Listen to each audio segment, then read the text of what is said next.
Assalamualaikum warahmatullahi wabarakatuh. Pencapresan Prabowo Subianto dan Gibran Rakabuming Raka terancam dibatalkan dan KPU digugat 70 triliun.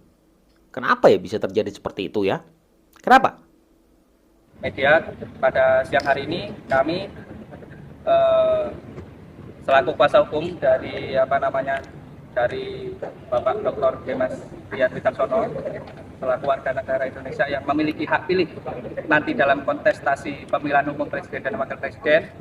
Hari ini kami mengajukan gugatan perbuatan melawan hukum yang dilakukan oleh Komisi Pemilihan Umum KPU dikarenakan telah menerima pendaftaran bakal pasangan calon presiden dan calon wakil presiden Bapak Prabowo Subianto dan Mas Gibran Rakabuming Raka.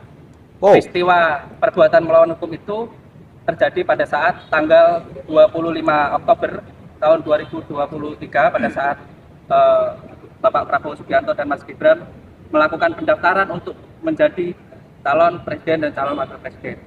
Nah, kami melihat peristiwa itu yang dilakukan oleh KPU pada saat dia menerima pendaftaran tersebut itu melanggar peraturan KPU pasal 13 ayat 1 huruf I yang di situ masih mensyaratkan calon presiden dan calon wakil presiden usianya yaitu 40 tahun. Belum ada perubahan. KPU belum melakukan perubahan terkait dengan PKPU. Sehingga dalam proses pelaksanaan pendaftaran calon presiden dan calon wakil presiden, maka seharusnya KPU tunduk dan patuh terhadap peraturan yang telah dibuatnya sendiri, yaitu PKPU nomor 19 tahun 2023 tentang pendaftaran calon presiden dan calon wakil presiden.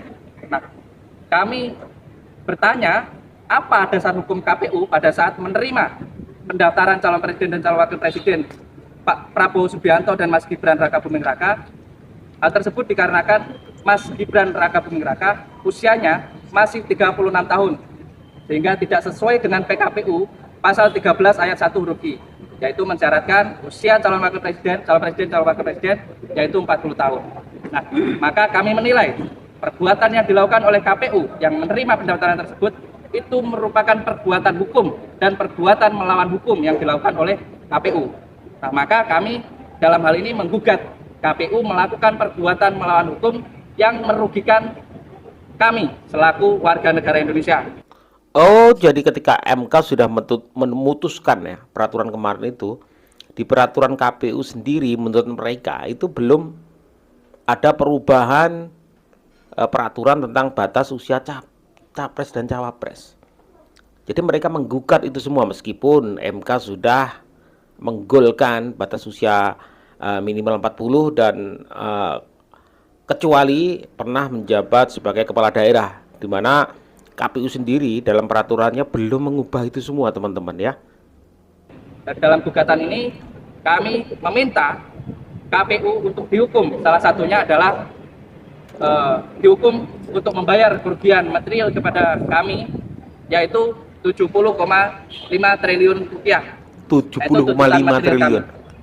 Nah, kemudian selain KPU yang kami libatkan dalam gugatan ini yaitu antara lain ada Bawaslu, Badan Pengawas Pemilihan Umum Republik Indonesia sebagai turut tergugat 1, kemudian Bapak Prabowo Subianto sebagai turut tergugat 2 dan Mas Gibran Rakabuming Raka sebagai Gibran juga dikenakan.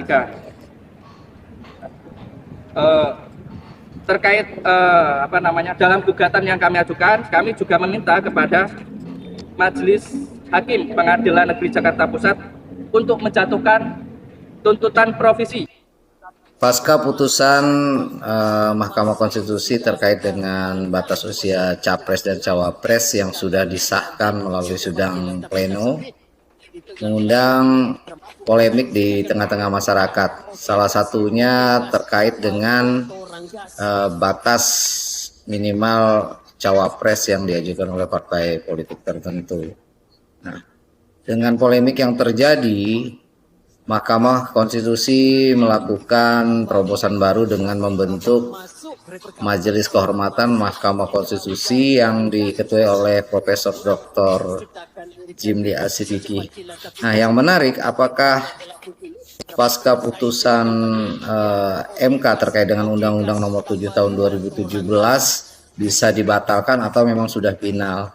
Nah, ini yang menjadi tanda tanya besar bagi capres dan cawapres tertentu yang memang digugat oleh masyarakat atau partai tertentu tentang pembatasan usia capres dan cawapres. Sedangkan batas penetapan calon presiden dan wakil presiden itu kira-kira tanggal 9 November. Nah, apakah pasangan Prabowo Subianto dan Gibran akan dibatalkan oleh KPU ataukah memang ada calon wakil presiden pengganti yang menggantikan Gibran? Nah, ini menarik untuk dicermati. Bisa jadi, dan bisa akan jadi menjadi perdebatan hangat di kalangan pengamat hukum dan pengamat politik serta para netizen. Salam penegakan hukum, salam keadilan. Teman-teman, hari ini mulai digelar sidang etik terhadap dugaan pelanggaran Undang-Undang MK oleh 9 hakim konstitusi, di mana agenda hari ini adalah pembacaan permohonan dari para pemohon. Namun anehnya teman-teman, para pemohon mengharapkan Majelis Kehormatan Mahkamah Konstitusi untuk memeriksa dan mengadili dugaan pelanggaran Undang-Undang MK oleh 9 hakim konstitusi, utamanya Ketua MK. Mereka meminta Majelis Kehormatan Mahkamah Konstitusi untuk membatalkan putusan MK. Sementara putusan MK berdasarkan Undang-Undang Dasar 1945 pasal 24C ayat 1 Undang-Undang Dasar 1945 jelas mengatakan bahwa Mahkamah Konstitusi berwenang mengadili di tingkat pertama dan terakhir, dan putusannya bersifat final. Artinya apa? Tidak bisa diganggu gugat. Bagaimana mungkin para pemohon meminta Majelis Kehormatan Mahkamah Konstitusi untuk menabrak Undang-Undang Dasar demi menegakkan undang-undang? Waduh, ini lucu teman-teman. Dan saya ingin katakan kepada teman-teman hari ini, teman-teman bisa pegang kata-kata saya bisa salah, tentu bisa juga benar, tetapi berdasarkan pengetahuan yang katakanlah sederhana yang saya punya. Majelis Kehormatan Mahkamah Konstitusi jika ingin tegak lurus terhadap konstitusi tidak akan mungkin menerima putusan yang demikian. Tidak akan mungkin memutus untuk membatalkan putusan MK, karena itu bukan kewenangannya, karena itu bukan wewenangnya. Sekali lagi. Nah, artinya apa? Yang kita bisa bayangkan hari ini, bayangkan teman-teman, apapun nanti putusan MK itu akan membuat orang-orang di framing kembali bahwa MK pun sudah disuap, MK pun sudah dibeli, MK pun sudah disusupi, MK pun tidak bisa dipercaya lagi. Ini akan menjadi framing yang sangat baik yang bisa digoreng di media-media nantinya.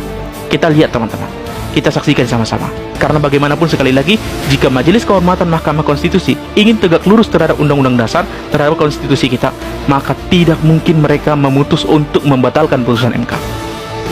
Kira-kira begitu.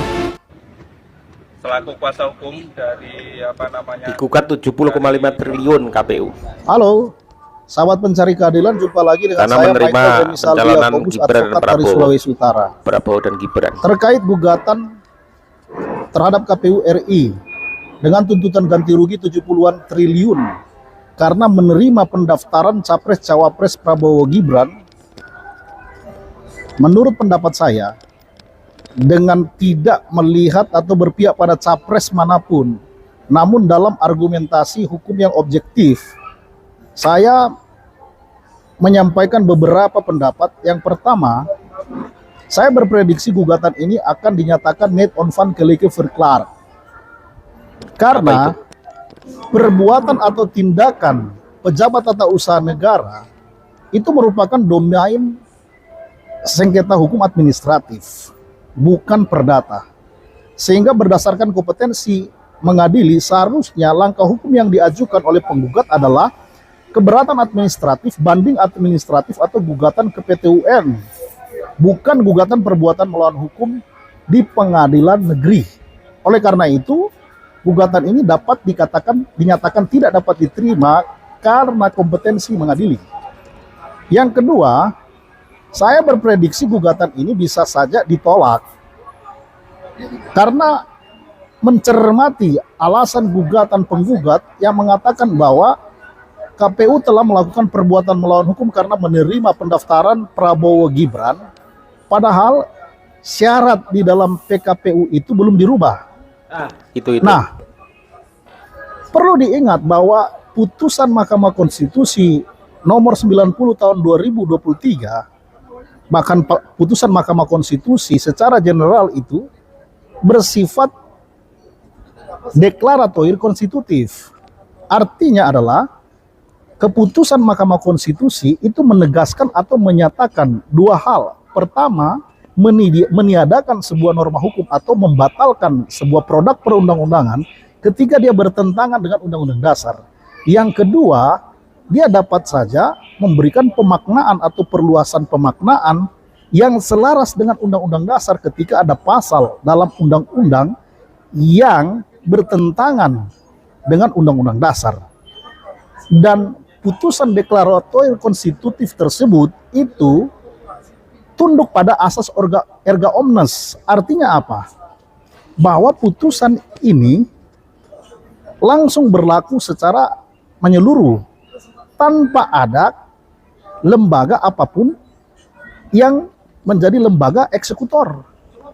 Artinya putusan Mahkamah Konstitusi ini langsung otomatis berlaku ketika setelah dibacakan secara terbuka untuk umum dalam sidang pleno.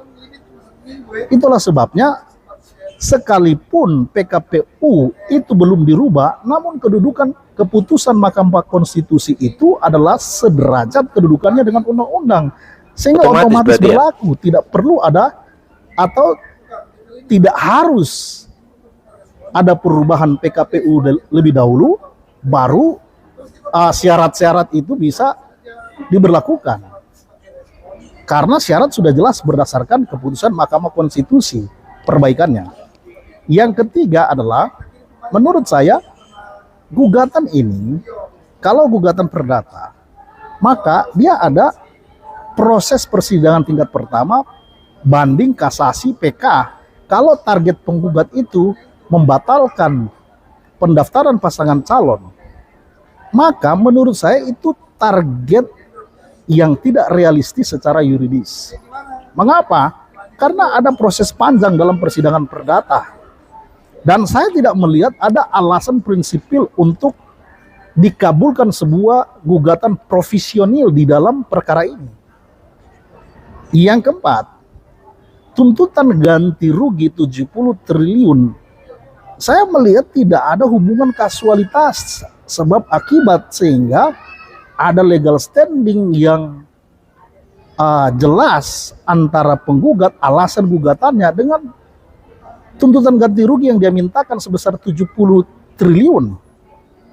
Apa ukurannya? Apa dasarnya sehingga penggugat dapat atau berhak menerima ganti rugi 70 triliun? Apa yang menjadi legal basicnya? Nah, walaupun secara pribadi setiap orang punya hak untuk mengajukan gugatan apabila kepentingannya dirugikan, tetapi 4 pendapat hukum ini sekiranya menjadi pendapat pribadi saya. Orang lain mungkin boleh punya pendapat yang berbeda, tapi ini pendapat argumentatif yuridis saya. Semoga bermanfaat bagi kita sekalian dan Tuhan memberkati. Halo bro, kenapa banyak orang menggugat atas putusan Mahkamah Konstitusi sekarang? Sudah dilaporkan kepada MK ya. Banyak kita lihat ada pakar ya, ada beberapa profesor, pengacara yang menggugat itu. Wajar aja mereka gugat karena memang putusan yang dibuat oleh Mahkamah Konstitusi itu sebenarnya menurut saya batal demi hukum. Kenapa batal demi hukum? Karena semua orang tahu kan, atau hakim-hakim ini pasti paham bahwa ini putusan pendukungnya yang Pak diambil Anies Baswedan, teman-teman. berkaitan dengan perkara apapun, Kalau saya lihat, baik karena pidana, saya sering juga lihat di perdata, media ataupun sosial. yang di Mahkamah Konstitusi tentu berkaitan dengan konstitusi negara yang digugat di sana, maka putusan hakim tidak boleh melebihi atau menambah dari apa yang digugat oleh si penggugat. Nah, sebenarnya gitu kan. Jadi kalau ada putusan atau ada poin di dalam sebuah putusan tetapi tidak berkaitan dengan apa yang digugat oleh si pemohon, maka itu batal demi hukum. Jadi putusan ini tuh memang batal sebenarnya menurut hukum. Kenapa? Yang digugat kan masalah umur, ya. Karena dipersyaratkan harus umurnya 40 tahun, maka ada warga negara yang menggugat ke MK supaya umur 40 tahun atau persyaratan untuk menjadi calon presiden dan wakil presiden itu harus 40 tahun, kemudian digugat supaya tidak mengharuskan 40 tahun, ya kan? Itu benar aja digugat, ya. Tapi putusan tidak boleh melebihi itu. Sekarang putusannya apa yang ditambahinya? Memang tentang 40 tahun tetap dipertahankan. Tetapi MK, ya, yang ketuanya Anwar Usman itu ternyata memutuskan dengan menambahi salah satu poin di situ yang tidak digugat oleh para pihak pemohon. Apa itu? Adalah berkaitan dengan orang pernah duduk sebagai kepala daerah atau tidak. Kan itu ya. Harus berumur 40 tahun tapi atau sedang dan pernah menduduki jabatan sebagai kepala daerah. Itu nggak ada digugat sebenarnya. Kenapa dibuat seperti itu? Itulah batal demi hukum menurut saya. Kemudian paling parah, ya, kenapa ini batal demi hukum? Apabila misalnya putusan seorang hakim itu ada dugaan konflik interest. Ya, konflik interest itu bisa karena keluarga, ya, dengan memutuskan itu dengan tujuan supaya diuntungkan keluarganya, temannya atau siapapun itu. Kalau ada motif yang seperti itu ya batal juga demi hukum karena itu sudah menyalahi kode etik. Apalagi misalnya kalau ternyata di belakang hari nanti misalnya ada dugaan ketahuan selain konflik interest berkaitan dengan kekeluargaan, kalau misalnya menerima janji atau sudah menerima sesuatu sehingga mempengaruhi putusan itu, ini lebih berbahaya lagi, sudah masuk kepada tindak pidana. Jadi itu sudah masuk tindak pidana, ya kalaupun misalnya tidak seperti itu, tapi kalau tetap menyalahi kode etik seorang hakim itu bisa juga jadi pidana. Selain digugat supaya seorang hakim. Ya teman-teman, bagi saya yang sangat awam tentang hukum ya teman-teman ya. Jadi yang saya tangkap dari itu semua, ketika MK sudah memutuskan maka itu secara otomatis KPU juga harus mengikuti. Tetapi yang digugat oleh mereka adalah KPU, peraturan KPU belum merubah itu semua.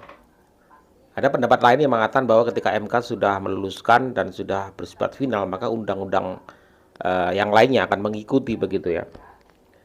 Dan ini gugatannya cukup luar biasa, 70,5 triliun, itu bukan uang yang sedikit. Ya, pertanyaannya adalah ketika hal itu terjadi teman-teman, apakah Gibran akan diganti? Terus penggantinya siapa? Ini akan semakin seru ya. Anehnya justru orang-orang yang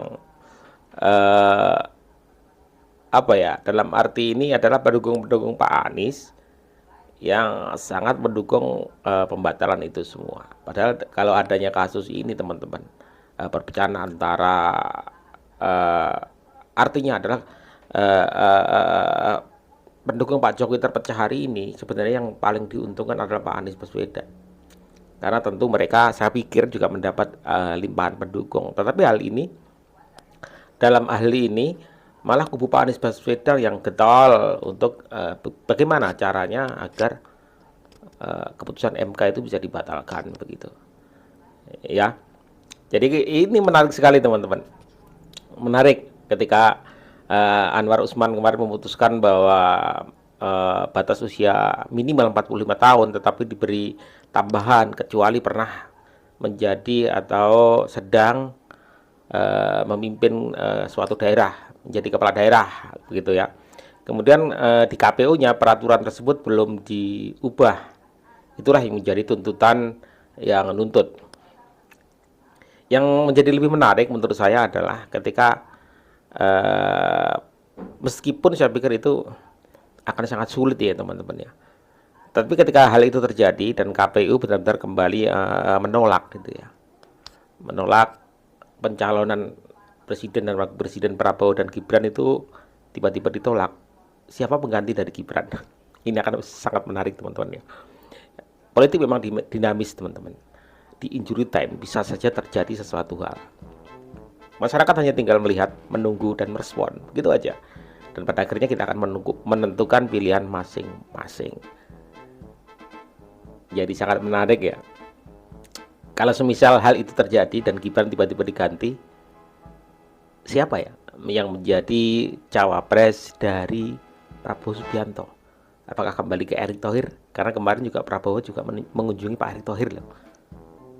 Apakah ini bagian dari sebuah drama? Allah a'lam bishawab. Menimbulkan apa ya namanya ya, suhu yang panas di masyarakat. Kemudian mereka mengambil apa ya, mencoba tes ombak. Responnya seperti apa? Nanti di akhir-akhir tiba-tiba semuanya berubah. Makanya teman-teman, untuk menghujat siapapun, merendahkan siapapun itu kadang-kadang dalam politik itu bisa saja menjadi sebuah penyesalan atau kecele. Tiba-tiba politik berubah setiap saat. Coba bayangkan teman-teman, menurut kalian ketika Gibran itu dibatalkan, menurut kalian ketika Gibran itu batal menjadi cawapres, siapa yang pantas menjadi cawapres dari Pak Prabowo? Siapa ayo? Gama tenang-tenang saja. Wassalamualaikum warahmatullahi wabarakatuh.